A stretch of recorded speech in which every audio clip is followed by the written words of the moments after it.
مفتی و قاضی حضرت مولانا مفتی نظام الدین صاحب قاسمی دامت برکاتہم، محتمم الجامعہ مرکز العلوم۔ الصوم جنہ او کما قال علیہ الصلاۃ والسلام۔ سبحان ربک رب العزۃ عما یصفون وسلام علی المرسلین والحمد للہ رب العالمین۔ اللہم ایدنا بتأییدک، اللہم ایدنا بتأییدک، اللہم ایدنا بتأییدک یا رب العالمین۔ محترم معزز پردہ نشین خواتین، اللہ جل شانہ کا ہم سب شکر گزار ہیں اس بات پر پروردگار عالم نے ہم میں سے ہر ایک کو رمضان المبارک کی مبارک گھڑیاں نصیب فرمائی، اور آج رمضان المبارک کا دوسرا روزہ ہے جس میں اللہ نے دروس رمضان کا پہلا درس سننے اور سنانے کا اللہ نے موقع عنایت فرمایا۔ درس و تدریس یہ الہی سنت ہے، یہ اللہ جل شانہ کا قرآن پاک میں حکم بھی ہے۔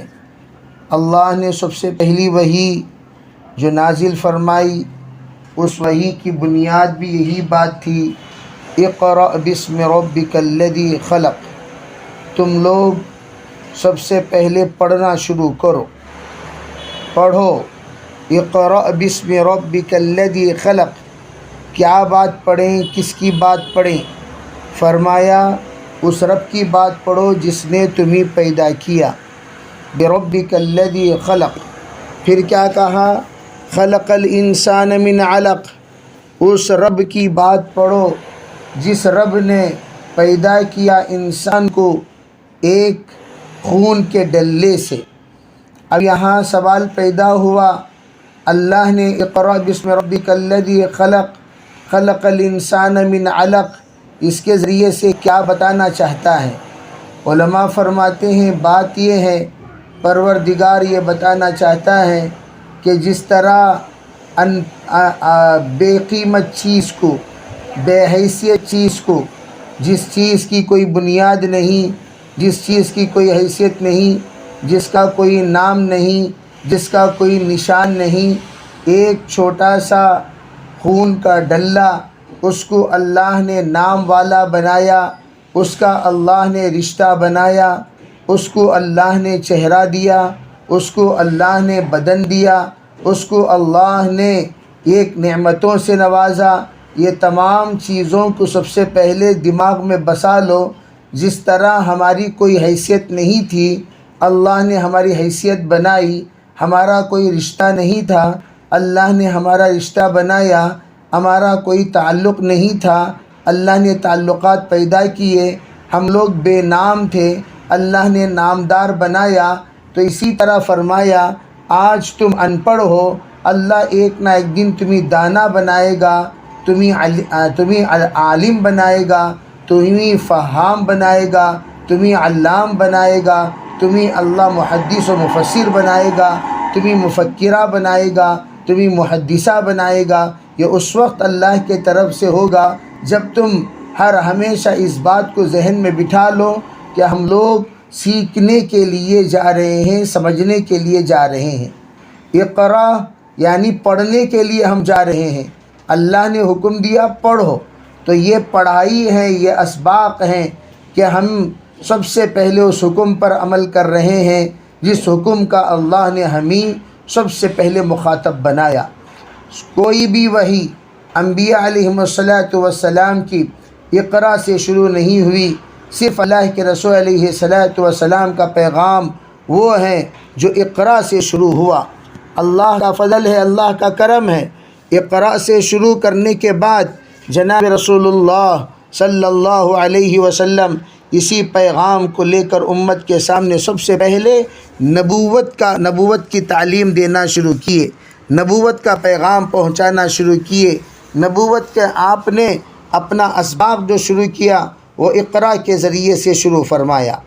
علماء فرماتے ہیں اسی لیے ہم لوگ بھی جب بھی پڑھتے ہیں پڑھاتے ہیں اقرا کو برکتاً شروع کرتے ہیں تاکہ ہمارے دروس کا سلسلہ اللہ کرے کہ ہمیشہ ہمیشہ کے لیے جاری و ساری رہے، ترتیب کے ساتھ یہ دروس چلتے رہیں، ترتیب کے ساتھ یہ اسباق چلتے رہیں تاکہ ہم اپنی زندگی میں ان دروس کا سلسلے کی برکت پائیں۔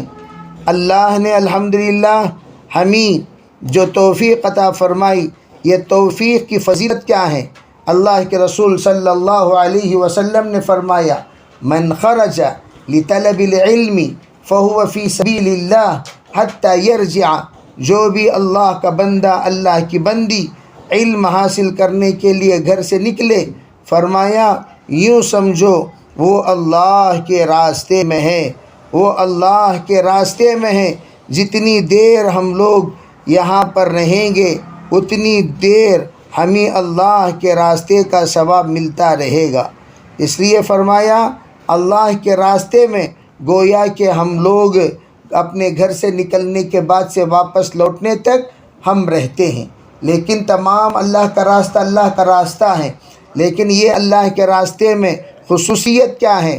اللہ کے رسول علیہ السلام نے اس کی خصوصیت کو بیان فرمایا، یوں فرمایا من سلک طریقا یلتمس فیہ علما، بہت سارے لوگ زکوٰۃ دینے جاتے ہیں وہ بھی اللہ کا راستہ ہے، حج کرنے جاتے ہیں وہ بھی اللہ کا راستہ ہے، نماز پڑھنے جاتے ہیں وہ بھی اللہ کا راستہ ہے، اپنے غریب فقراء اور مساکین کو صدقہ دینے جاتے ہیں وہ بھی اللہ کا راستہ ہے، کسی کو مدد کرنے جاتے ہیں وہ بھی اللہ کا راستہ ہے۔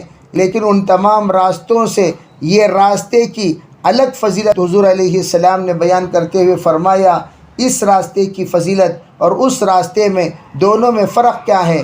فرمایا من سلک طریقا یلتمس فیہ علما، اگر کوئی راستہ اختیار کرے اور اس کے دل کے اندر صرف یہ نیت ہو کہ میں علم حاصل کرنے کے لیے جا رہا ہوں، علم حاصل کرنے کے لیے جا رہی ہوں۔ میرے محترم خواتین، یہ حدیث پڑھتے پڑھتے مجھے ایک واقعہ یاد آیا۔ حضرت عمر رضی اللہ تعالی عنہ کے زمانے میں ایک صاحب بڑے دور سے تشریف لائے حضرت عمر کے زمانے میں، اور وہ آئے صرف و صرف علم حاصل کرنے کے لیے، غالباً وہ یمن سے تشریف لائے ہیں۔ حضرت عمر رضی اللہ تعالی عنہ نے ان سے پوچھا، اسی طرح کا واقعہ حضرت ابو ذر کے ساتھ بھی پیش آیا ہے، پوچھا انہوں نے بھی کہ بتائیے آپ اتنا دور جو سفر کر کے تشریف لائے ہیں کیوں تشریف لائے، کیا بات ہے، کیا وجہ ہے، کیا سبب ہے؟ فرمایا کوئی اور غرض تو نہیں؟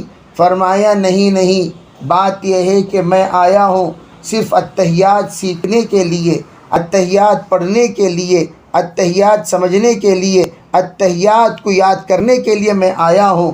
حضرت نے فرمایا اچھا تو یہ حدیث سن لیجئے، بعد میں آپ کو اتحیات پڑھائی جائے گی۔ پھر انہوں نے یہی حدیث سنائی۔ اللہ کے رسول صلی اللہ علیہ وسلم نے ارشاد فرمایا، من سلک طریقا یلتمس فیہ علما سہل اللہ لہ طریقا الی الجنہ، جو شخص علم حاصل کرنے کے لیے راستہ طے کرتا ہے، چاہے وہ راستہ چھوٹا ہو یا بڑا ہو، چاہے وہ راستہ مختصر ہو یا مطول ہو، چاہے وہ راستہ پیدل ہو یا سواری کا ہو، تو کوئی بھی طرح سے راستہ طے کرے، آسانی والا ہو یا مشقت والا ہو، بہرحال علم حاصل کرنے کے لیے کمرے سے نکل کر بیٹھ جانا، مختلف مقامات سے اکٹھے ہو جانا، ایک جگہ پر جمع ہو جانا، اس کی برکات کیا ہیں؟ فرمایا اس کی برکات، سب سے پہلی برکت یہ ہے یلتمس فیہ علما، علم حاصل کرنے کے لیے اگر کوئی ایک جگہ پر جمع ہو جائے، سہل اللہ لہ طریقا الی الجنہ، اللہ جنت تک کا راستہ اس کے لیے آسان کر دیتے ہیں۔ محترم خواتین، دینی ماں و بہنوں، سمجھنے کی بات یہ ہے، ہم رمضان مبارک اپنائی ہیں صرف اسی لیے تاکہ اللہ ہمیں جنت میں داخلہ نصیب کر دے، جہنم سے ہمیں چھٹکارا دے دے۔ اسی لیے حضرت نبی علیہ السلام نے اسألک الجنہ ونعوذ بک من النار والی تسبیح پڑھنے کو کہا۔ اس تسبیح میں ہم لوگوں نے یہی مطالبہ کیا، اے اللہ ہم جنت کا مطالبہ کرتے ہیں، جہنم سے پناہ مانگتے ہیں۔ اب جنت کا مطالبہ راستے کون کون سے ہیں؟ جس کے ذریعے سے اللہ تعالیٰ جنت کا راستہ آسان کر دیتا ہے۔ آپ پڑھنے کے لیے جاتے ہیں، پڑھانے کے لیے جاتے ہیں، تو جب بھی آپ وہ راستہ اختیار کرتے ہیں اللہ آپ کے لیے جنت کا راستہ ہموار کرتا چلا جاتا ہے۔ علماء نے عجیب بات فرمائی، کیا ایک مرتبہ، 2 مرتبہ، 3 مرتبہ، 4 مرتبہ کوئی آ گیا کیا اس فضیلت کا مستحق ہوگا؟ بات تو یہ ہے اللہ داتا ہے، بن مانگے دیتا ہے، اس پر بھی اللہ ضرور فضیلت دے سکتا ہے، لیکن فرمایا جتنا یہ علم کا راستہ اپناتے رہیں گے، جتنا یہ اللہ کا راستہ، دین کا راستہ، دین سیکھنے کا راستہ، پڑھنے پڑھانے کا راستہ، سیکھنے سکھانے کا راستہ، درس و تدریس کا راستہ اپناتے رہیں گے، جتنے بار اپنائیں گے، یوں سمجھو جنت کا راستہ بہت دور ہے، بہت دور کی مسافت آپ نے طے کرنا شروع کیا، جتنے بار اپنائیں گے فرمایا اتنی دور تک آپ کا راستہ آسان ہوتا چلا جائے گا۔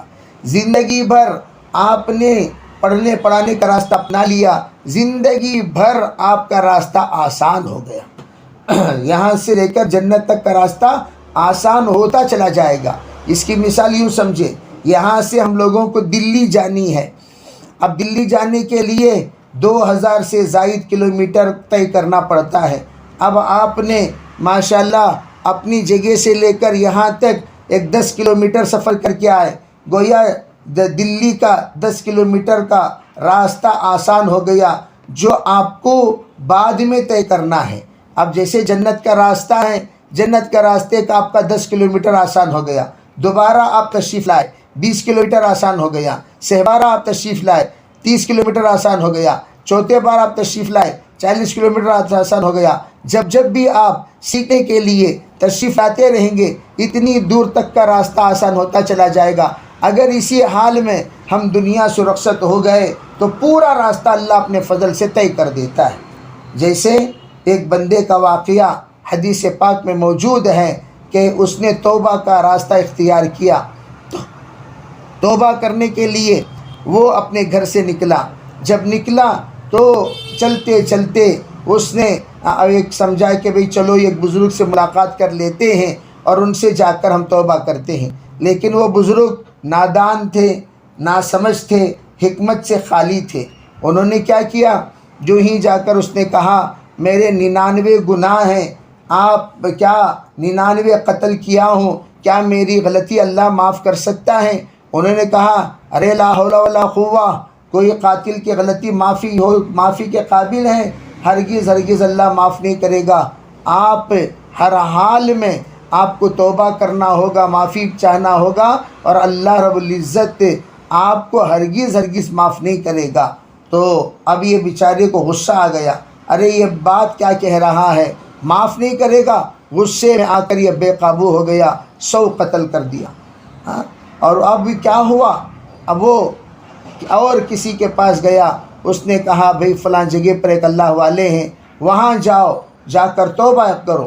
ایک واقعہ تو یہ، اور ایک واقعہ مطلقاً ایک اللہ کا بندہ توبہ، جیسے بنی اسرائیل کے واقعات میں سے ہے، توبہ کرنے کی نیت سے نکلا، تو وہ نکل کر جا رہا ہے، جاتے جاتے جاتے جاتے اس نے اپنا راستہ تقریباً آدھے سے زیادہ طے کر دیا، بلکہ بالکل آدھا طے کیا، آدھے پر اسے موت آ گئی۔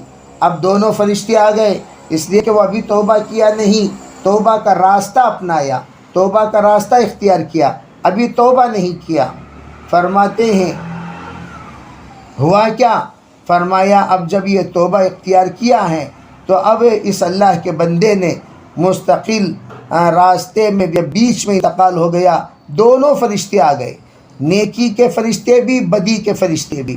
اب اس طرف سے کہہ رہے ہیں بدی کے فرشتے یہ نالائق بڑا گنہگار ہے، کمینہ ہے، اور اس نے قتل کیا ہے، اس کو جہنم میں لے جا کر ڈالنا چاہیے۔ چنانچہ جہنم کے فرشتے، وہ اسرائیل جو جہنمیوں کے روح نکالتے ہیں، وہ آ گئے، اور دوسری طرف جنتی والے فرشتے آ گئے، ارے بھئی اسے تو لے جا کر جنت میں ڈالنا چاہیے، اس لیے کہ یہ توبہ کی نیت سے نکلا ہے۔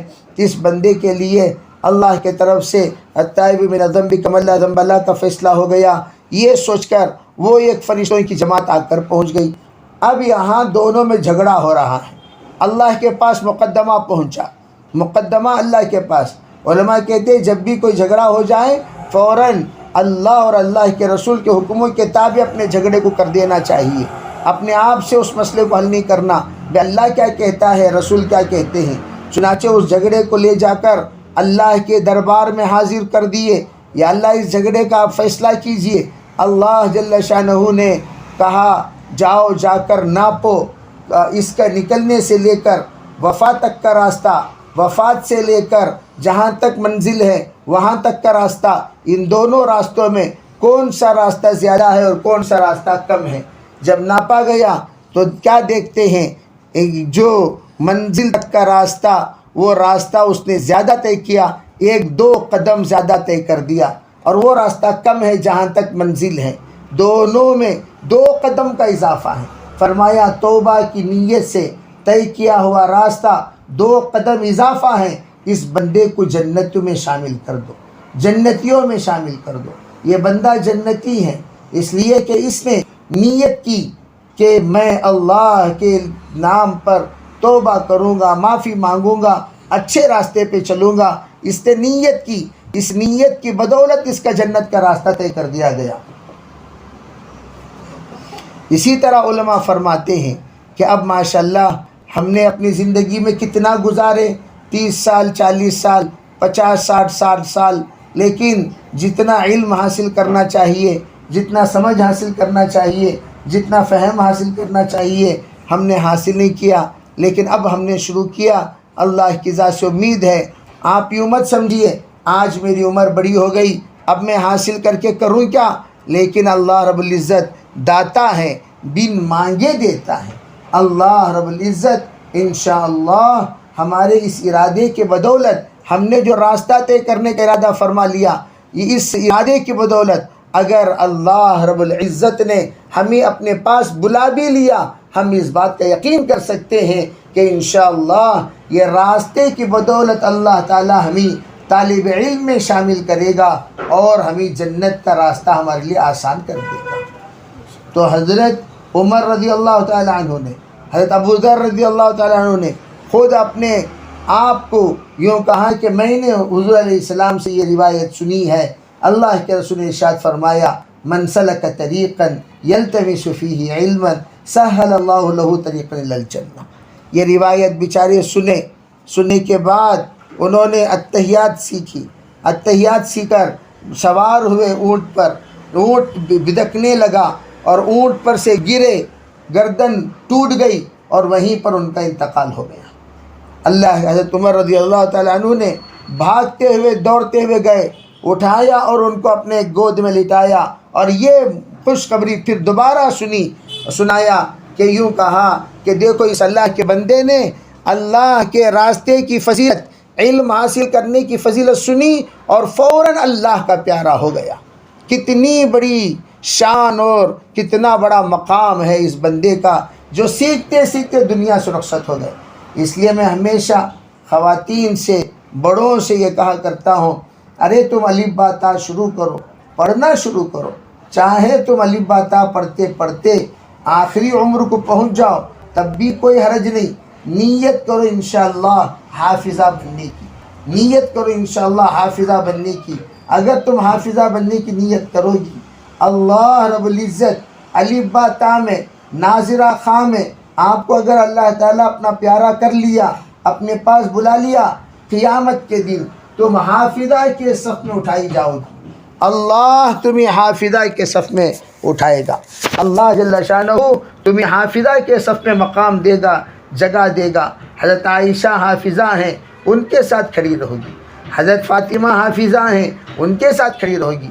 تمام ازواج مطہرات میں، تمام صحابیات میں جو حافظہ گزری ہیں، کائنات میں جو حافظہ گزری ہیں، سب سے پہلی بات جناب محمد رسول اللہ صلی اللہ علیہ وسلم اس کائنات کے حافظ ہیں، تو اللہ ان کے صف میں آپ کو کھڑا کر دے گا۔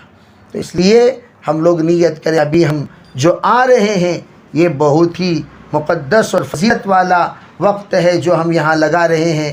انشاءاللہ اللہ رب العزت اس کی برکت سے ضرور ہمارے مسائل کو حل کرے گا، راستہ جنت کا آسان کرے گا۔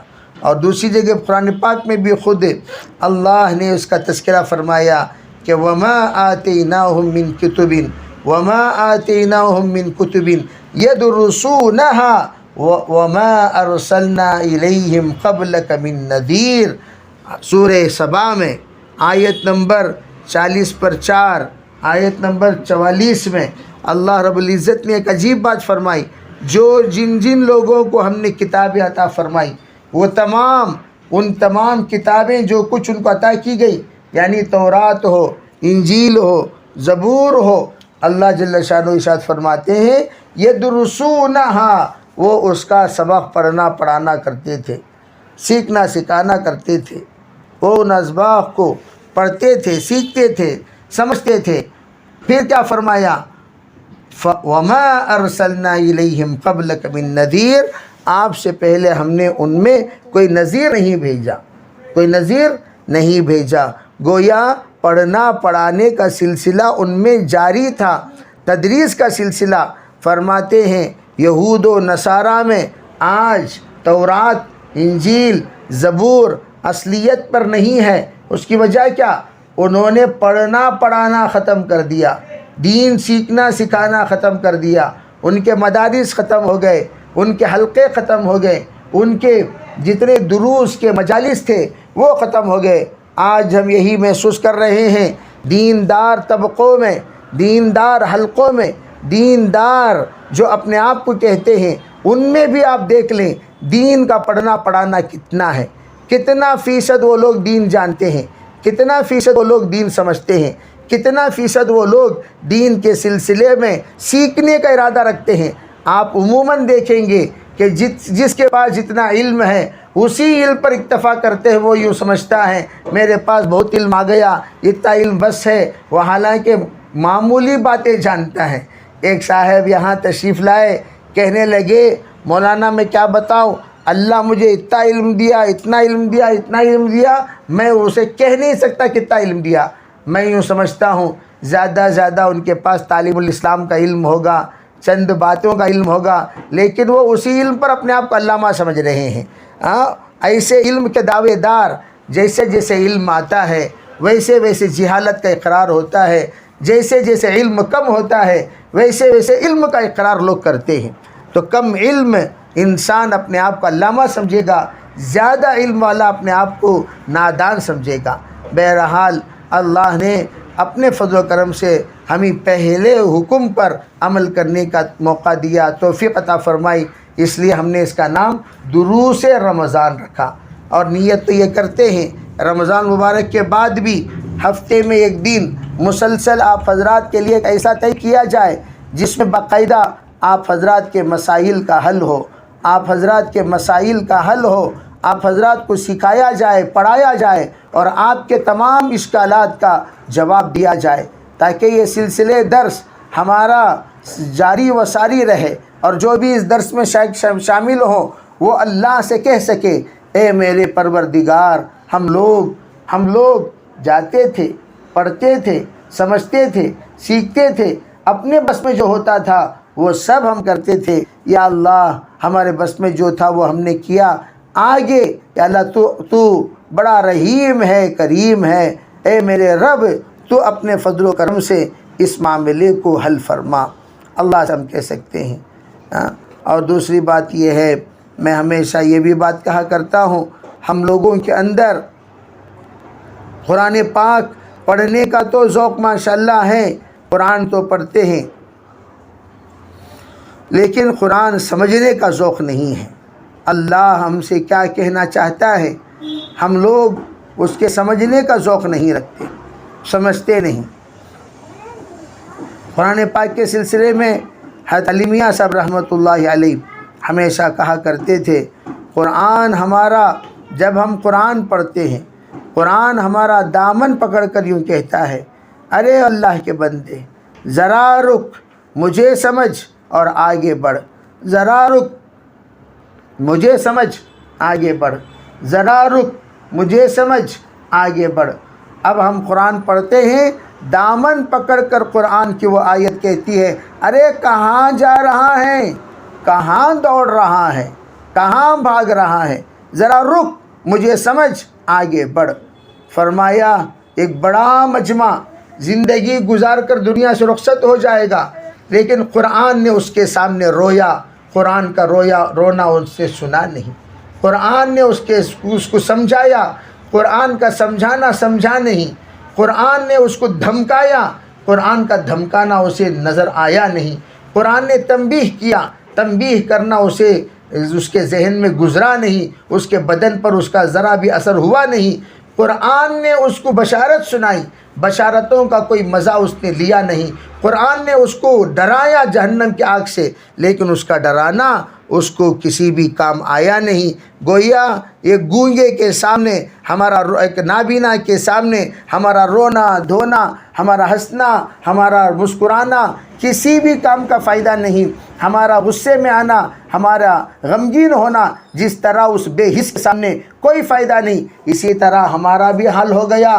قرآن کے سامنے ہم بے حس ہو گئے، قرآن کے سامنے ہم بے حس ہو گئے، قرآن ہمیں کہہ رہا ہے، ہم لوگ سننے کو تیار نہیں، سننے کے کان ہمارے پاس نہیں۔ ہماری مثال ایسی ہو گئی جیسے جانوروں کے سامنے پڑھنا پڑھانا سننا، جیسے جزو اخفش ایک بزرگ گزرے ہیں، وہ پہلے سمجھنا اور سمجھانا کیسا سیکھا؟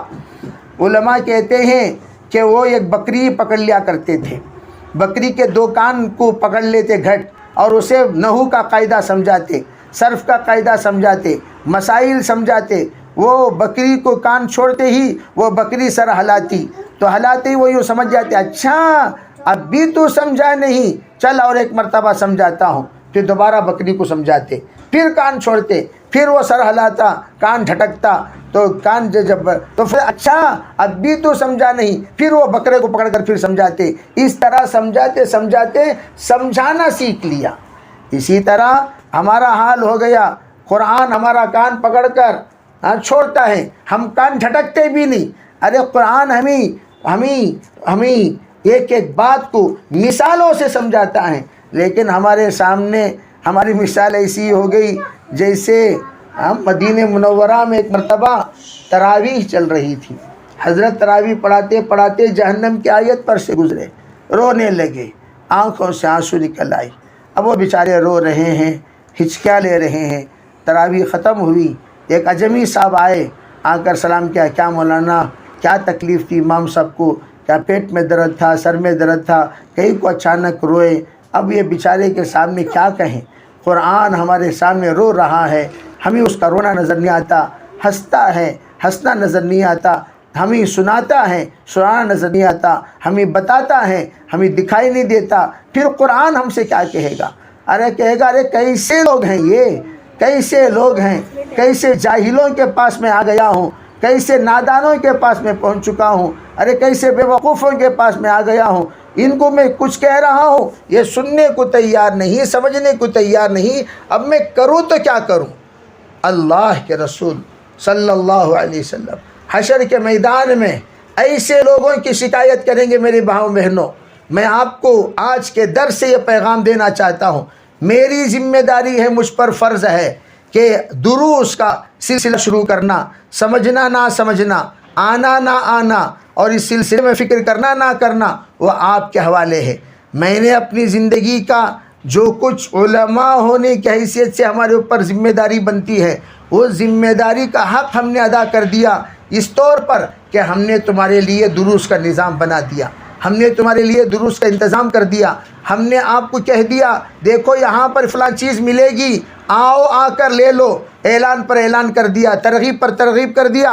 حشر کے میدان میں جناب رسول اللہ صلی اللہ علیہ وسلم سورہ فرقان کی آیت نمبر 30 اٹھا کر دیکھو، اللہ کے رسول فرماتے ہیں وقال الرسول یا ربی ان قوم اتخذوا هذا القرآن مہجورا، وقال الرسول یا ربی ان قوم اتخذوا هذا القرآن مہجورا. رسول علیہ الصلاۃ والسلام کہیں گے اے میرے پروردگار، یہ جماعت جس کی سفارش کرنے سے میں اس وقت دور ہو رہا ہوں، میں ان کی سفارش کرنا نہیں چاہتا، میں ان لوگوں کے حق میں جنت میں بھیجنے کی آپ سے التجا نہیں کرتا، درخواست نہیں کرتا. کیوں؟ حضرت فرماتے ہیں یہ وہ لوگ ہیں جنہوں نے میں نے جتنی مشقت کے ساتھ قرآن آپ کے پاس لا کر آپ سے میں نے حاصل کیا. ارے اللہ کی بندیوں، ایک ایک آیت کے لیے سرکار فرماتے ہیں موت کے منہ میں جا کر میں آتا تھا. کدت ان اموت کدت ان اموت کدت ان اموت اقرا بسم ربک الذی خلق. قرآن تو ہم نے آسانی سے پڑھ لیا، لیکن اس ایک آیت کو حاصل کرنے کے لیے 3 مرتبہ حضرت جبریل نے سرکار کو بھینچا ہے، اور 3 مرتبہ بھینچتے وقت حضور فرماتے ہیں 3 مرتبہ موت کے منہ میں جا کر آیا. میں آپ سے یہ پوچھتا ہوں، ہم لوگ تھوڑی دیر کے لیے وقت فارغ کرنے کو ہمیں درد ہوتا ہے، تکلیف ہوتی ہے، مشقت ہوتی ہے. سنلقی علیک قولا ثقیلا. خود اللہ فرماتے ہیں اے محمد عربی صلی اللہ علیہ وسلم، ہم آپ پر بوجھ والا کلام اتارنے والے ہیں. میں آپ سے پوچھتا ہوں، اتنا بوجھ والا کلام سرکار نے جو ہم تک حاصل کرنے کے بعد پہنچایا، ہم نے اس بوجھ والے کلام کو اتنی مشقت کے ساتھ، اتنے مجاہدے کے ساتھ، اتنی جفاکشی کے ساتھ، کیا کتنے علماء قربان ہو گئے، کتنی جانیں نکل گئیں، کتنے حفاظ زندگیاں کھپا دیے، کتنے مفسرین اس کے حق میں قربان ہو گئے، کتنے محدثین قرآن کی تشریح بیان کرتے کرتے اپنی دنیا سے رخصت ہو گئے، اپنا مقام علیہ حاصل کر لیے. میں آپ سے پوچھتا ہوں، ہم نے اس قرآن کے لیے کیا کیا؟ ارے ذرا بتاؤ کیا کیا؟ تلاوت کر دینا کیا اس قرآن کا حق ادا ہو گیا؟ قرآن ہمارے لیے زندگی کا گائیڈ تھا، قرآن ہمارے لیے رہبر تھا، قرآن ہمارے لیے رہنما تھا، قرآن ہمارے لیے پیشوا تھا، قرآن ہماری زندگی کا مکمل طور پر رہبری کرنے والا ایک اللہ کے طرف سے ملا ہوا ایک رہنما تھا. لیکن اس رہنما کو ہم نے ذرا بھی نہیں سنا. وہ رہنما کی نہ زبان جانتے ہیں، نہ رہنما کے باتیں جانتے ہیں، نہ رہنما کے الفاظ جانتے ہیں، نہ رہنما کچھ اشارہ کرتا ہے، اشارہ ہمیں سمجھ میں نہیں آتا. اللہ کے رسول علیہ الصلوۃ والسلام کہیں گے ایسی قوم کو میں سفارش نہیں کروں گا جنہوں نے قرآن کا پڑھنا پڑھانا بھی چھوڑ دیا، سمجھنا سمجھانا بھی چھوڑ دیا، عمل کرنا کرانا بھی چھوڑ دیا. ایسے لوگوں کے ساتھ میں کیا کروں؟ فرمایا اے اللہ، وہ شافع محشر جو حشر کے میدان میں سفارش کرنے والے جناب رسول اللہ صلی اللہ علیہ وسلم ہیں، وہ شکایت کریں گی اس امت کی، اس جماعت کی جو قرآن پاک چھوڑ کر زندگی گزارتے ہیں. اس آگے کی آیت سنو، حیرت میں پڑ جاؤ گے. کیا کہا اللہ نے؟ وَكَذَلِكَ جَعَلْنَا لِكُلِّ نَبِيٍّ عَدُوًّا مِّنَ الْمُجْرِمِينَ. اللہ اکبر، اللہ اکبر. یہاں تو کیا کہہ دیا؟ قرآن کو چھوڑ کر زندگی گزارنے والوں کو قرآن کا فیصلہ ہے یہ مجرم ہیں اور اللہ کے نبی کے دشمن ہیں. قرآن کہہ رہا، میں نہیں کہہ رہا ہوں. قرآن چھوڑ کر زندگی گزارنے والوں کو مجرم اور اللہ کے نبی کا دشمن قرار دیا. کیا کہا؟ وَكَذَلِكَ جَعَلْنَا لِكُلِّ نَبِيٍّ. اسی طرح ہم ہر نبی کے لیے دشمن مجرموں میں متعین کر دیے ہیں. تو پتہ چلا قرآن چھوڑنے والوں کو قرآن نے اللہ کے نبی کا دشمن بتایا. اب ہم سوچیں، روزہ رکھنے کے باوجود قرآن چھوڑ کر اللہ کے نبی کے دشمن ہوئے کہ نہیں ہوئے؟ نبی کے دشمن ہوئے کہ نہیں؟ اس لیے کہ ہم نے روزہ رکھ کر قرآن چھوڑ دیا. قرآن کا چھوڑ دینا اللہ کے نبی سے دشمنی کرنا ہے. وَكَفَى بِرَبِّكَ هَادِيًا وَنَصِيرًا. فرماتے ہیں تیرا رب اکیلا کافی ہے. اللہ ہدایت دینے والے کو ہدایت ضرور دے گا اور اس کے لیے مدد کرنے والوں کی اللہ ضرور مدد کرے گا. اب اللہ نے الحمدللہ یہ احساس دے کر آج اللہ نے ہمیں ہدایت بھی دے دی. آج اللہ نے ہمارے یہ درود شروع فرما کر اللہ نے ہماری مدد بھی فرما دی. اس لیے میں آپ سے ادباً یہ گزارش کرتا ہوں، اس جلسے کو یہ عام مجلس کی طرح نہ سمجھ جائیں، بے بلائے بٹھائے کچھ کتابیں پڑھ لیے، مذاکرہ ہو گیا پھر اٹھ کر چلے گئے. ایسا نہیں. حشر کے میدان کی پکڑ سے بچانے کے لیے یہ دروس قائم کیے گئے ہیں، یہ مجالس قائم کیے گئے ہیں، یہ اسباق قائم کیے گئے ہیں. اور اس کے آگے کا جملہ میں پڑھتا ہوں، وہ بھی سن لیجئے. وقال الذين كفروا لولا نزل عليه القرآن جملة واحدة كذلك لنثبت به فؤادك ورتلناه ترتیلا. فرماتے ہیں کافر لوگ کہتے ہیں کیوں نہیں نازل ہوا ایک جملہ ہم پر، لولا کاش کے، لولا نزل علیہ القرآن جملۃ واحدہ، ایک جملہ بھی اگر اس پر نازل ہو جاتا تو کیا کرتے؟ کذالک لنثبت بہ، فرماتے ہیں اس قرآن کے ذریعے سے ہم ایسے ہی لوگوں کو ثابت قدمی عنایت فرماتے ہیں اور آپ کے دل کو بھی ثابت سی بات نصیب فرماتے ہیں، اور ہم قرآن پاک کو بڑے ترتیل سے آپ کے سامنے سناتے ہیں، ایک ایک آیت کو ترتیب کے ساتھ، تاکہ آپ کے دل کے اندر مضبوطی پیدا ہو جائے. تو الحمدللہ اللہ کا شکر ہے، رمضان مبارک کے ان مبارک گھڑیوں میں اللہ نے الحمدللہ ہمارے لیے دروس کا نظام بنایا. میں آپ حضرات کے سامنے بڑے ہی درخواست کرتا ہوں ادب کے ساتھ کہ آپ ان دروس کو دعوت بھی دیں، ان دروس میں لے کر بھی آئیں. 11 سے 12 تک ہم نے وقت متعین فرمایا، اس وقت کو غنیمت سمجھ کر اپنی زندگی کے لیے مشعل راہ سمجھ کر تشریف لائیں. انشاءاللہ اس دروس میں سبقاً آپ حضرات کے سامنے انشاءاللہ ایک ایک بات بتائی جائے گی، ایک ایک بات سمجھائی جائے گی، ایک ایک بات سنائی جائے گی. اس میں جو بھی آپ کو پوچھنا ہے چٹھی کے ذریعے سے آپ اوپر چٹھیاں سوالات بھیجیں گے، انشاءاللہ اس کا جواب بھی دیا جائے گا. آپ حضرات کا ہم لوگ ممنون و مشکور ہیں کہ آپ نے الحمدللہ اپنے ان گھڑیوں کو فارغ فرما کر تشریف لائیں اور اس کی اہمیت آپ نے سمجھی. یہ میں ہمیشہ یوں کہا کرتا ہوں، ہمیشہ ہم لوگ فضائل کی طرف توجہ دیتے ہیں، فضائل کی طرف. میں اپنے ساتھیوں سے پوچھتا ہوں، ارے بھئی فضائل کی تعلیم کیوں ہے؟ فضائل کی تعلیم اعمال کرنے کے لیے ہے، اعمال پر ابھارنے کے لیے ہے، اعمال پر کھڑا کرنے کے لیے ہے، اعمال پر چلانے کے لیے ہے. ٹھیک ہے بھائی، فضائل کی تعلیم کے ذریعے سے ہم نے اعمال پر کھڑے ہو گئے، اعمال پر ہم لوگوں نے نیت کر لی کہ انشاءاللہ جمیں گے، جڑیں گے اور عمل کریں گے. میں یہ پوچھتا ہوں، مسائل کی تعلیم نہیں ہوگی تو عمل صحیح ہوگا کب؟ عمل درست ہوگا کب؟ عمل کو صحیح بنائیں گے کب؟ مسائل کی تعلیم کے بغیر صرف فضائل کی تعلیم اگر ہو، علماء فرماتے ہیں فضائل کی تعلیم مستحب ہے، مسائل کی تعلیم واجب ہے. اگر فضائل کی تعلیم ہو، مسائل کی تعلیم نہ ہو، اعمال غارت ہو جائیں گے. نماز پڑھنے کی تو فضیلت آپ کے اندر آ گئی، نماز کیسے پڑھنا مسئلہ معلوم نہیں ہوا تو نماز تو فاسد ہو جائے گی. وضو کرنے کی فضیلت آ گئی، وضو کیسے کرنا مسئلہ معلوم نہیں ہوا، وضو فاسد ہو جائے گا. آپ سے یہ بات بتانا مقصود ہے کہ جس طریقے سے فضائل کی تعلیم حاصل کرنے کے بعد مسائل کے بغیر اعمال درست نہیں ہو سکتے. زکوٰۃ دینے کی فضیلت آپ نے سنی، زکوٰۃ کتنا دینا، کیسا دینا، کسے دینا آپ کو معلوم نہیں. آپ نے روزے کی فضیلت سنی، روزے کے نواقص کیا، روزے کے سنتیں کیا، روزے کے واجبات کیا، روزے کے فرائض کیا، آپ نے سنا نہیں. آپ نے مسئلہ فضیلت تو سن لی لیکن مسائل نہیں سنے. اسی لیے حضرت مولانا شیخ زکریا صاحب رحمۃ اللہ علیہ فرمایا کرتے تھے، فضائل کا معاملہ صرف و صرف اس لیے تاکہ وہ اعمال پر کھڑا کریں، مسائل کا معاملہ اس لیے تاکہ وہ اعمال کو درست کریں. بہرحال اعمال کے ہفتے میں ایک مرتبہ اتوار کو ہمارے یہاں اجتماع ہوتا ہے، وہ فضائل والا اجتماع ہے، اور جو درست ہوتے ہیں وہ مسائل والے درست ہیں، فضائل و مسائل والے درست ہیں. اس لیے ہم نیت کریں انشاءاللہ پابندی کے ساتھ کل سے 1 گھنٹہ ہم لوگ فارغ فرما کر وقت پر انشاءاللہ 11 بجے ہم حاضر ہوں گے اور 12 بجے ہم یہاں سے انشاءاللہ رخصت ہو جائیں گے. اللہ تعالی ہمیں سریے کو عمل کرنے کی توفیق عطا فرمائے. اس افتتاحی مجلس میں جو باتیں کہی گئی ہیں اللہ اسے قبول فرمائے، ہمیں اپنے فضل سے سمجھائے، اور اللہ تعالی ہمیں سریے کے دلوں کے اندر اس کی اہمیت کو پیدا فرمائے. پابندی کے ساتھ خود بھی آئیں اور ہم دوسروں کو بھی لائیں انشاءاللہ ثم انشاءاللہ.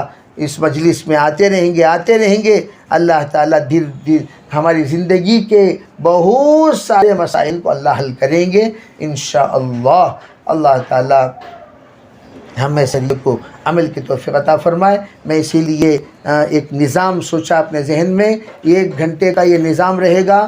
15 منٹ اس میں قرآن پاک اور قرآن حدیث پاک کا درس ہوگا، اور 15 منٹ فضائل پر بات ہوگی، 15 منٹ جو مسائل ہم سے کہے جائیں گے وہ مسائل کہے جائیں گے، پھر 15 منٹ آپ کا مسائل اور اس کا حل، آپ کا سوال اور اس کا جواب انشاءاللہ دیا جائے گا۔ تو 15 منٹ کا ہم نے نظام بنایا۔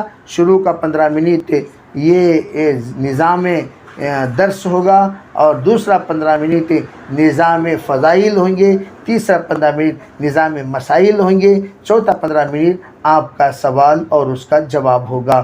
اللہ تعالی ہمارے اس 1 گھنٹے کی بیٹھک کو اپنے فضل سے قبول فرمائے، مقبولیت عطا فرمائے، اللہ سادگی کے ساتھ آگے بڑھنے کا اللہ توفیق عطا فرمائے۔ مجھے ایک فکر بھی اس لیے شروع ہوئی کہ میں 3-4 جگہ پر جاتا ہوں مستورات میں بولنے کے لیے، مجھے یہ فکر ہوا کہ بھئی ہم جگہ جگہ پر جا کر مستورات کو بول رہے ہیں، لیکن ہمارے ہی اڑوس پڑوس محلے کے مستورات ہم سے محروم ہیں، بھئی ہم ان کو کچھ نہیں سنا رہے ہیں، کچھ نہیں دے رہے ہیں۔ ہم پر فرض بنتا ہے اس سلسلے میں باقاعدہ درس شروع کرنا، اس لیے میں نے اپنی ذات سے ہی آپ حضرات کے سامنے اس ترتیب کے ساتھ مکمل طور پر نظام کے لیے تیار ہو گیا، اور تاکہ اس سلسلے میں ترتیب جاری و ساری رہے۔ اللہ تعالی ہمارے اس نظام کو عالم میں مقبولیت عطا فرمائے، اللہ تعالی ہمارے پورے علاقے کے بدلنے کے فیصلے فرمائے، اللہ اس کی دعوت چلنے اور چلانے کا اللہ تعالی ہمیں شریعت کو توفیق عطا فرمائے۔ جزاکم اللہ خیر جزا و احسن جزا، وآخر دعوانا ان الحمد للہ رب العالمین وما علینا الا البلاغ المبین۔ اللہم لک الحمد ولک الشکر، اللہم صلی علی سیدنا محمد وعلی آل سیدنا محمد وبارک وسلم۔ اللہم ارنا الحق حقا وارزقنا اتباعہ، وارنا الباطل باطلا وارزقنا اجتنابہ۔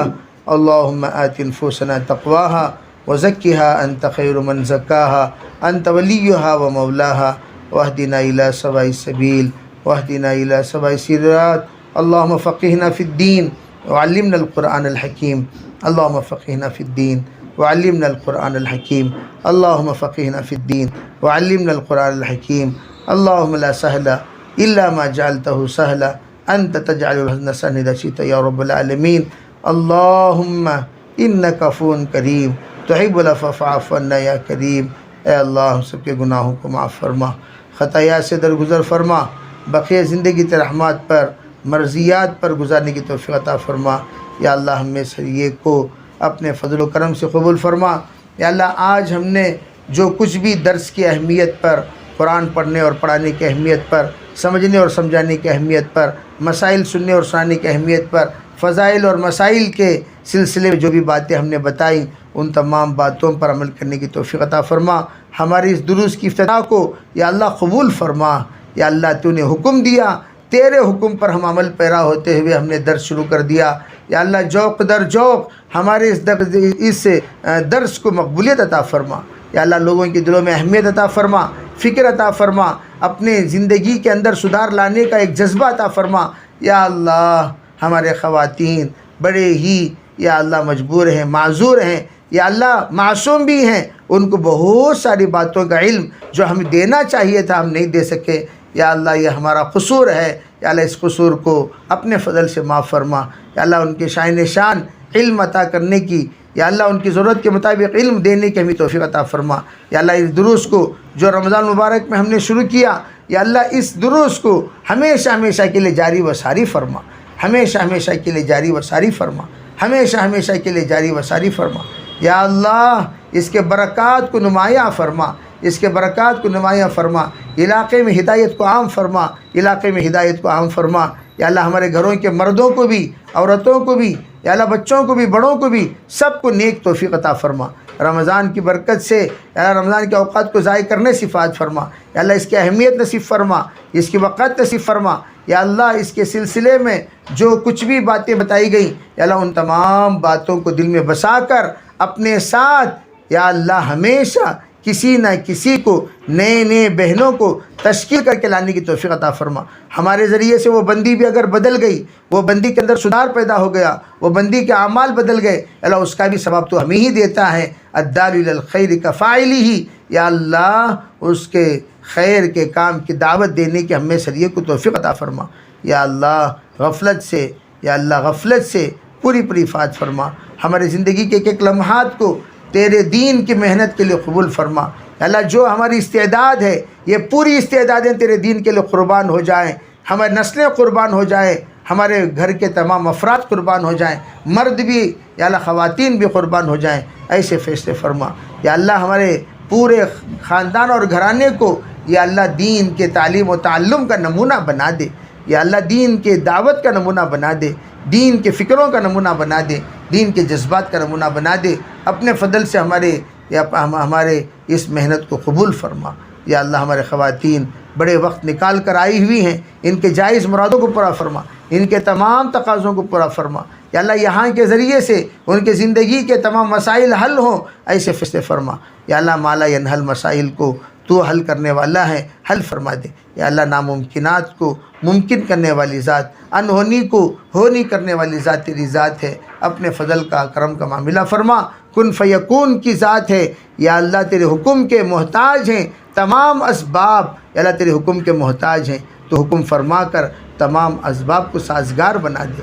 اپنے فضل سے اپنے کرم سے وہ تمام خیر کی دعائیں جو کچھ نیک برگزیدہ بندوں نے مانگی ہیں وہ سب ہمیں نصیب فرما.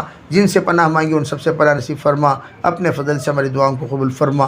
ربنا تقبل منا ما كان صالحا وسينا ما كان فاسدا برحمتك يا ارحم الراحمين والحمد لله رب العالمين. کل سے جو ٹھیک آپ حضرات اپنے وقت پر تشریف لائیں اور آپ حضرات کے سامنے انشاءاللہ جو بھی سوالات ہوں گے ان سوالات کا بھی جواب دیا جائے گا.